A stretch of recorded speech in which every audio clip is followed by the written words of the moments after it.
Scott Arniel described Winnipeg's defeat to Utah as an embarrassment, one of the worst games of the year, and horse poop. Was it really that bad, though?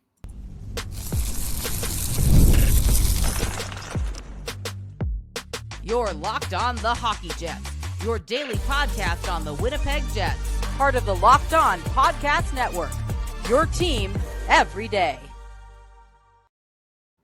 Hey, friends, and welcome to tonight's episode of Locked On Winnipeg Jets, part of the Locked On Podcast Network, your team every day. I'm your host, Harrison Lee, an avid Winnipeg Jets fan and an online blogger.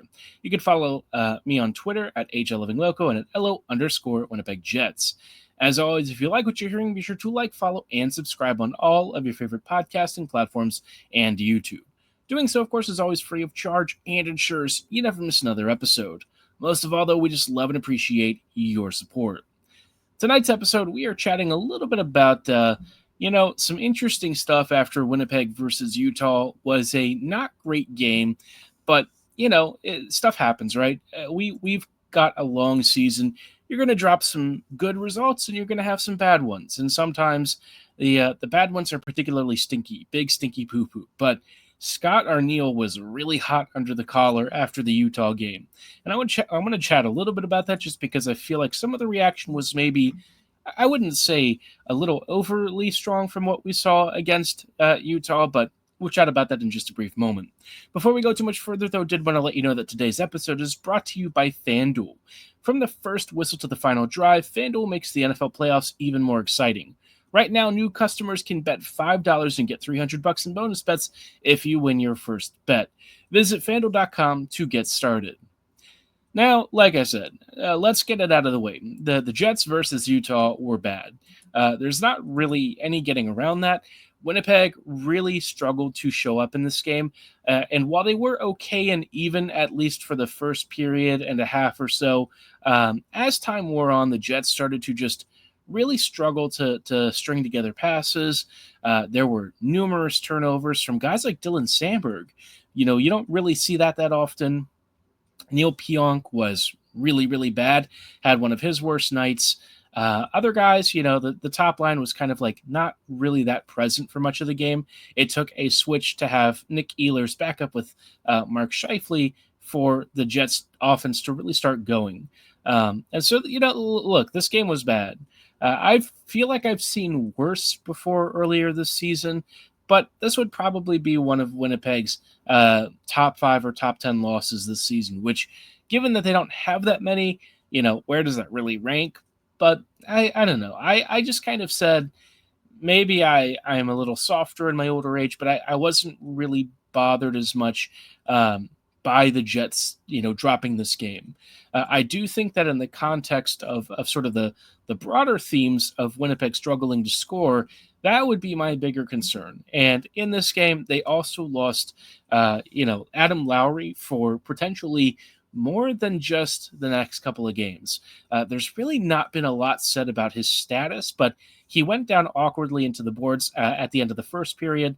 But, he was fine for a little bit. And then the second and third periods, he never came out.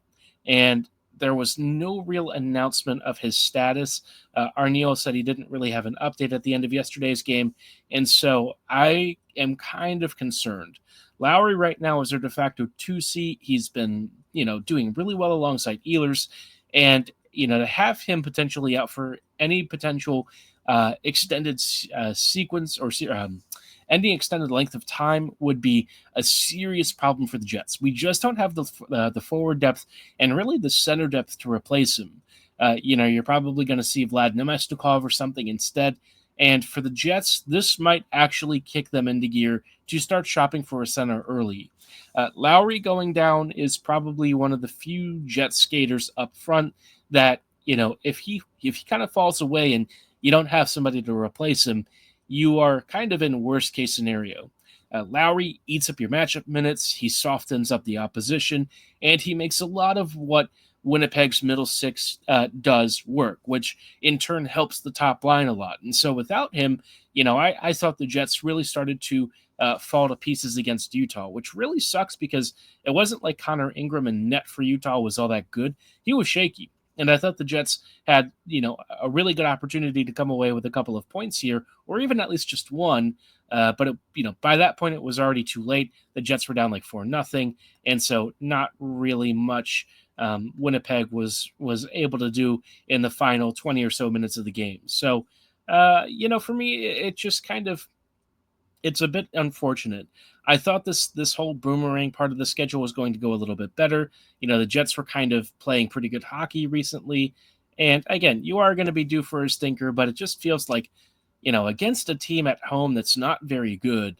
Yeah, a little bit unfortunate, but again, maybe the time has sort of softened my perspective. I just didn't leave this game angry. I do think that the amount of turnovers and stuff and a lot of the mental errors and mistakes were, a little strange. You don't often see guys like Samberg having this bad of a game. But I mean, it does happen from time to time. You do see guys occasionally slipping or just not really sure of themselves, making poor passes and pinches. And Samberg was kind of doing all of that. So one of those rare off outings for him. He hasn't really had this very often this season, so I'm not sweating it. But just one of those things where it just felt like the game was out of Winnipeg's reach early, and they never really got a hold of it after that. So curious to know what this means for the line combinations. Winnipeg, was basically said by Arniel top to bottom to be at fault for this one. And he said that he took the blame for the not having them prepared, not having the team up to speed. And it makes me worry about what happens with the lineups. Now, if he messes around with the top line, I'd be intrigued to see what that leads to, right? Mark Scheifele and Ehlers together immediately had that same chemistry that we've seen with them before, and it led to a couple of Jets goals. Does that stick out in Arniel's mind? I don't know. But I would say that, the history of Mark and Ehlers together tends to be that they really dominate play. It doesn't really matter so much who the other winger is, as long as you've got 27 and 55 together. That is a pretty spicy combo. And honestly, Scheifele could use it right now. He's been a little bit behind the play recently. I don't know if he's ailing or just under the weather, but either way, he, for the past couple of games hasn't really been himself. And I think Ehlers could potentially be a guy who gets him up to speed. But I don't know if that's going to really last more than a couple of shifts like it did in this game, or if it's going to be something that we maybe see later this week. So keep an eye out for that. The top line combinations could change. I would already imagine that without Lowry, something's going to have to change anyways. And with Arniel having been pretty livid at the end of this game and probably reading the team the riot act, I kind of wonder if that's going to bleed into maybe some of the upcoming line combinations. In the past, that hasn't always led to good things for the Jets. So we'll have to just kind of hold our breath and see what happens with Arniel. But I will say, I don't necessarily disagree with his assessment of the game. It was pretty bad, but perhaps I'm just softer in my age nowadays, and I don't feel as strongly. But yeah, I mean, he wasn't really wrong. It was a pretty crappy performance. The Jets probably may have been out celebrating a little too much. Maybe that's why he was so upset. Maybe he thought that they weren't focused, and that's why they lost. Either way, the practice lineups heading into Colorado, going to be very interesting. Winnipeg, I think, is probably going to be expected to make some changes. I wouldn't be shocked if Arniel has a few maybe tricks up his sleeve. He might make some real adjustments. And, before tomorrow's game, I'll have some thoughts out about that and what the lines look like and whether they make sense, because a big philosophical change from Arniel again could have some positive benefits for the Jets. It could also have some downsides depending on which way he goes with the upcoming lineups. But we'll just have to be patient and see. Prior to this game, the Jets were playing the right way. But again, I think the biggest thing the past several games is that outside of power plays, the Jets are struggling to score. And so that could be a problem going forward. We've had, conversations about this in the past where the Jets finishing at 5v5 wasn't so great. If that is a problem again, I think it just reinforces the need for the Jets to really go out and get some scoring help. This is a trade deadline that I think the Jets really need to hit out of the park. And if you're wondering if Winnipeg is shopping, well, I do have some comments from Kevin Cheveldayoff that to me say yes. He is aware of the team's needs, he is thinking about it, and he is ready to go hunting and shopping. So we'll chat about that and what it might mean for the Jets in just a brief moment. But before we go too much further, did want to let you know about our friends and partners at FanDuel. From the first whistle to the final drive, FanDuel makes the NFL playoffs even more exciting. Right now, new customers can bet $5 and get $300 in bonus bets if you win your first bet. That's $300 to keep the action going.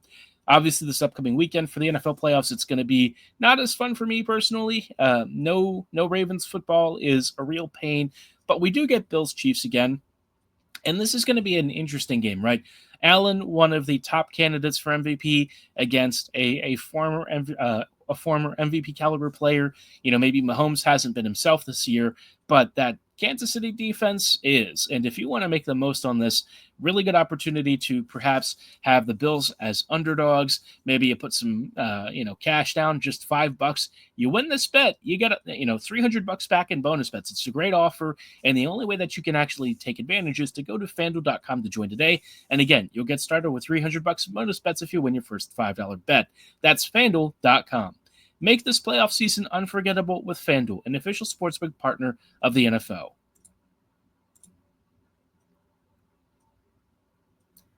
Hey, friends, and welcome back to this episode of Locked On Winnipeg Jets, part of the Locked On Podcast Network, your team every day. Every day, thank you so much for rejoining us on tonight's episode as we are just chatting a little bit about, some not fun stuff from Winnipeg's past couple of games, but the Jets actually have a pretty good opportunity here coming into the trade deadline to really hit it out of the park. I have really been getting the sense that the Jets are not going to stand pat, that they're going to do something very good, that they are going to swing for the fences and try and make some big trade acquisitions. Now, it may not be players that I'm necessarily thinking about, but I have some optimism that it kind of lets the Jets swing for more than one or two pieces. Now, what Cheveldayoff was asked about heading into one of the intermissions during Utah's game was, with the Jets playing well, do you think that this is a year that Winnipeg might go all in, that they might make some trade acquisitions and stuff? And look, Chevy's going to do his Chevy speak thing, right? Oftentimes he sort of talks about scenarios and solutions in very roundabout ways. And so you have to kind of read between the lines and figure out, is this guy giving us a straightforward answer? What is he implying? Chevy kind of came out and said he wants to look for folks who are a good fit and they'll assess the need. And then from there on, they'll look for maybe some players who aren't even available right now on the trade deadline list, but that become available through Winnipeg's negotiations and conversations. This all to me says that he's going around looking for real solutions. The fact that he's specifically talking about players who maybe aren't available right now kind of reminds me a little bit of the Stastny trade back in the day. I have said, that this year sort of reminds me in some ways and in some potential moments that it could look a little bit like the 17-18 season. Now, that team was obviously more dominant in a lot of ways, and I don't want to make too many comparisons to a season that had different circumstances, different coaching staffs, different players. But there is the potential that some of the main turning points and really the big trade deadline that shaped that team kind of repeats itself here. And if it does, the Jets are in a really good spot to make some big acquisitions. The prospect pool is pretty flush. They've got a fairly decent number of draft picks, not loads, mind you, but a decent number. And, Winnipeg also has potentially some roster players it could move if it absolutely had to.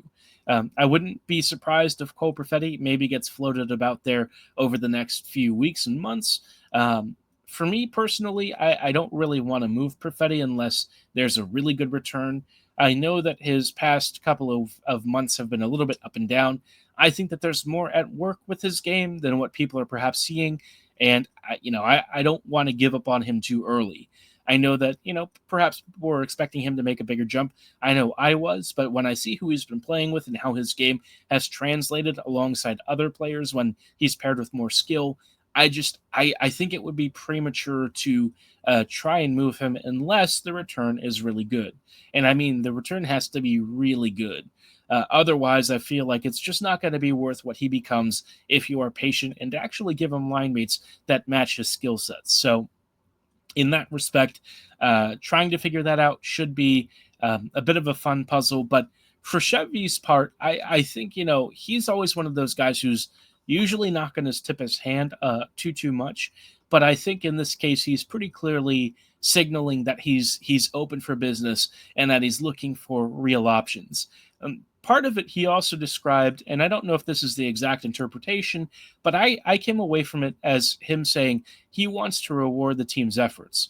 It might have been more in reference to the team earning its ice time and putting up a really good show for the past several months. But to me, it almost sounded like he was saying a trade or something could be a reward of a form for the Jets players themselves. You look at their efforts. They've come really far. They've fought very hard.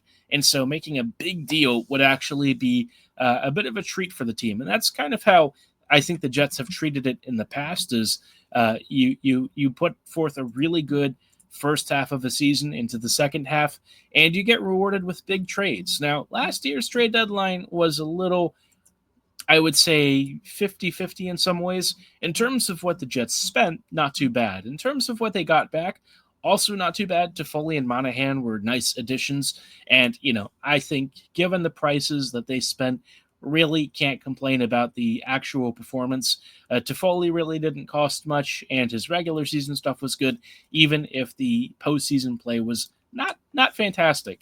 But Monahan, I think both in the regular season and postseason, was generally pretty solid. So in that respect, I think the Jets took their shots, they swang.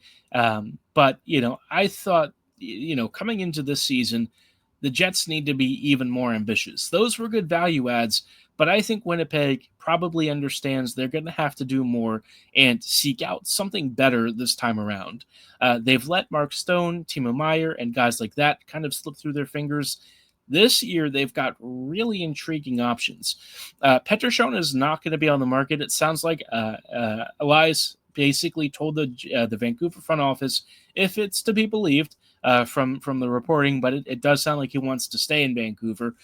So I'm kind of writing that one off. I didn't really have that much of a feeling that it was even going to happen anyways. Winnipeg with Petrosone, very much fantasy land. Matt Barzal might be a different story, though. If he's really pissed off, and it sounds like he was making comments about, the emptiness of New York Stadium, maybe he's kind of ready to make a change, right? And if that's the case, Barzal's got term and contract control, and he would probably be better than any prospect or player sent the other way for him, right? I just think the Jets would immediately be getting really their first line center that they've been trying to find for many years. He would be perhaps situated behind Scheifele on paper, but I think in terms of the actual performance, he's going to equal or do better in a lot of ways. And Barzal has always been a fantastic creative force. I think it's really just a matter of time for him before he moves to another team and really explodes.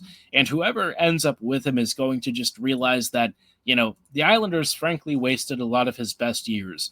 And now it's time for him to really step up and have the season that I think he's capable of, which with the Jets, a full year of him plus the power play that the Jets already have that's already killer could be an unbelievable match made in heaven. So I'm curious to know if that's the level of swing the Jets are after. If it is, I am like 100% locked in. Give me that.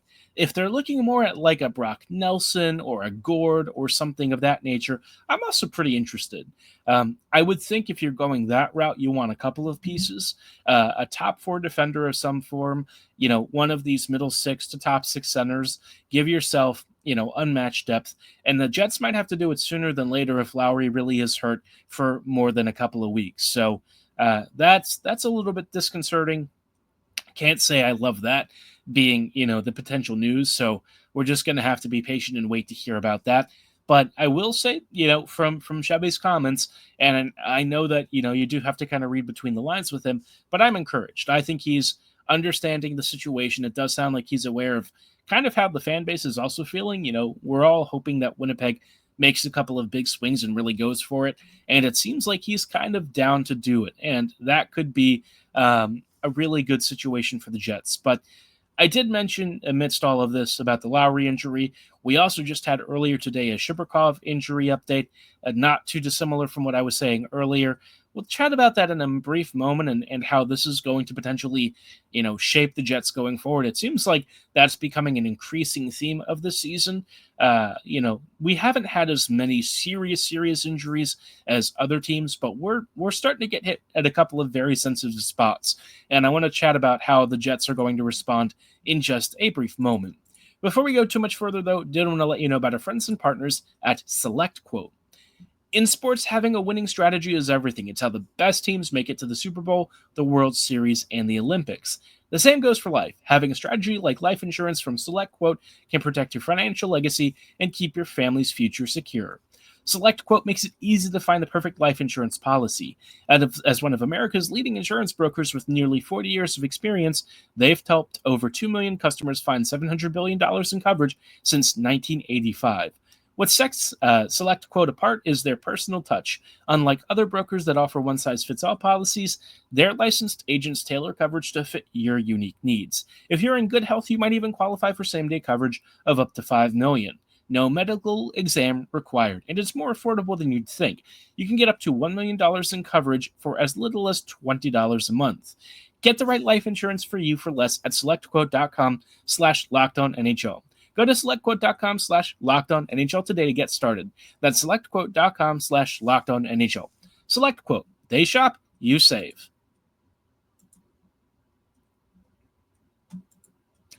Hey friends, and welcome back to this episode of Locked On Winnipeg Jets, part of the Locked On Podcast Network. Your team every day. Every day, thank you so much for rejoining us on tonight's episode as we are chatting a little bit about a recent spate of injuries that have started to really haunt the Jets. It's not often that we've really had to talk about this, but recently Winnipeg is starting to suffer a handful of pretty serious injuries, and it's increasingly getting into the weeks and even months length of time, which for the Jets is usually not a great sign. Winnipeg doesn't necessarily have the reinforcements handily available to replace a lot of these core guys, right? Samberg went down. We had no one who could replace Samberg's impact. And you saw what happened with him when he was gone. This team was basically a 500 squad. And sure, they, did win, a handful of games towards the end of the stretch. But without him, he just, the tangible impact of his stability and his ability to make the Pionk pairing work was just, there was nothing you could really do about it. That pairing was just such a force on the back end, and without it, offensively and defensively, Winnipeg was really hurting. And now they're potentially losing really the guy who I think is maybe their best overall bulldozing forechecking center. I don't want to say he's the best creator because it's not necessarily how I view Lowry, but in terms of your forechecking, matchup beating, middle six menace, Lowry is really one of the most important players on the team. He is such a bulldozer. He's such a bruiser. He plays in all situations. Barring the power play, really, he doesn't have that much of a role there. But everywhere else, the PK, 5v5, this guy is a complete animal. And ever since Bones came in, he's really resuscitated his career. And so the Jets, if they're going to be down him for a while, that's going to be almost impossible to deal with, barring a big trade, right? The Jets are going to have to make a big acquisition because without him, Lowry is I can't really call him, the most important skater on the team, but he's probably top 5. There's just not many players who bring his level of 5v5 matchup impact, defensive stability, two-way play, all of that stuff, all of the setup that he does is just instrumental to this team and really sets up, a lot of his following lines and shifts. And so without him, the Jets are going to have to really scramble and figure something out. There's no one internally that I think can do the job. I do have a level of interest, though, in seeing David Gustafsson perhaps get an expanded role. I've liked Gustafson's game of late, and I kind of wonder if he might have more in the tank. He's a player that for a long time I was curious to see develop into maybe a middle six role. In the past, at the lower levels, he's been a reasonably good scorer. He's been a very creative player with skill, and I think he's showing individually enough recently to where I'd like to see what he can do, not necessarily in like a second line role, but maybe you get the 3C bump and you can try and figure out something for your 2C. I guess they're just going to place Nemesnikov back up there. I wouldn't really do that myself, but given the scenarios that the Jets face and their tendency to kind of go with what's familiar, wouldn't shock me if they do that. I also kind of wonder if maybe they try to go around and figure out if Lowry can play as a center again. That's not been something that they've done in a very long time. The Lowry as a center experiment, if there even was more than a couple of games, it was like super, super short from what I recall. So I can't really imagine that happening, but I do wonder if maybe they also try and see if Cole Perfetti can do it again. Perfetti at center actually has pretty decent numbers, at least underlying all of it. Score sheet was maybe not super, super prolific, but for the brief sample that they had him down the middle, he actually was creating a fair few chances, and I thought his game translated there pretty well. So that's an option, but I think Winnipeg, is going to try and make all these new line combinations. I think they're going to have to try different stuff to sort of patchwork fill these holes until they can make a bigger trade deadline acquisition. But, at some point, you're just kind of running out of bodies. Nikita Sherbakov was one of those guys who I thought was going to be, a prime candidate for a call-up. He is now slated to miss an indefinite amount of time. It's not really sure how serious the injury is, but preliminary examination by the medical staff said it was not good. So if that's the case, already one of your two biggest candidates to get a call up, and really a guy in my mind who should have been up with the big club anyways already, is now out for perhaps the rest of the season. They didn't say that, but that's kind of the vibe I'm getting with it. So not great. Now you're kind of down to Brad Lambert, and Lambert could be a really good spark, but he also seemed a little bit more distant than, Sherbakov was. His impact on the game wasn't as pronounced. He wasn't scoring as much. And so I just sort of look at it and I'm like, if you bring him back, where do you even fit him, right? It needs to be with skill. It needs to be in a role where he can actually drive play. And I just don't know if he's capable of doing that right now against NHL caliber competition. But at this point, the Jets may not have a lot of choice. They're going to have to start figuring something out, maybe making a call-up or two. They are really just running pretty bare on, top-end players and talent. And with the Jets already struggling to score, that does not help. So maybe this is a time where you figure out if Lambert can really seize a roster spot and hold on to it, right? The Moose aren't really getting any better. It's not like he's probably learning that much while they're getting their butts kicked every night. So maybe it's time to call him up and see what an extended NHL stint can do. This might also help them, especially if they're starting to think about the trade deadline and what they really need to be shopping for. I honestly think it would have been better if they'd just done this earlier this season. A couple of games for each wasn't a particularly long stretch, and, they immediately got sent back down not too long after that. I think it'd be, a really good thing now to figure out if either of them, can stick. They've already seen what Sherbakov can do, but they can't call on him for a good while. So why not figure out if Lambert can be one of your bigger answers? Outside of that, you've got maybe Chaz Lucius if he can stay healthy, but would not really count him among my first call-up. So yeah, this is going to be a bit of a hairy situation without Lowry for any stretch of time. Let's just hope it's not for more than a couple of games, anything longer, and the Jets might be in real trouble. But let's be optimistic, right? Yeah. Let me know how you feel about all of this. Who would you call up and perhaps situate in that middle six? Drop your thoughts and feelings in the comments below or at my social medias at HLOco and at LO_Winnipeg Jets. For tonight's episode, though, that's going to be all the time that we have. I thank you so much for listening and making Locked On Jets your first listen of the day, every day. We will see you back here tomorrow with coverage ahead of Winnipeg versus Colorado. But for tonight, that is all the time that we have. Thanks for listening. Have a great night. And as always, go Jets go.